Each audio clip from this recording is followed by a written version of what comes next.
केंद्रीय गृहमंत्री अमित भाई शहा यांनी कुणाला भेटायचं आणि कुणाला भेटायचं नाही याचा सल्ला देण्याचा अधिकार संजय राऊत यांना नाहीये।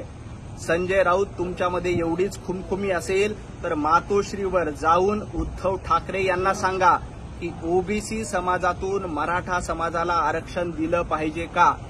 आधी संजय राऊतांनी उद्धव ठाकरेंना विचारलं पाहिजे की त्यांची याबद्दलची भूमिका काय आहे आणि त्यानंतर गृहमंत्री अमित भाई शहा यांच्याबद्दल बोलावं।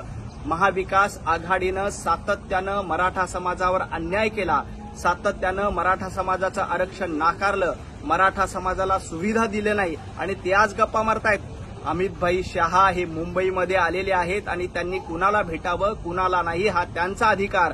त्याच्या आधी संजय राऊत यांनी उद्धव ठाकरेंना भेटावं, त्याच्या आधी संजय राऊत यांनी शरद पवारांना भेटावं, संजय राऊत यांनी महाविकास आघाडीतल्या नेत्यांना भेटावं आणि त्यांना विचारावं की मराठा समाजाला ओबीसीतून आरक्षण द्यायचं का नाही।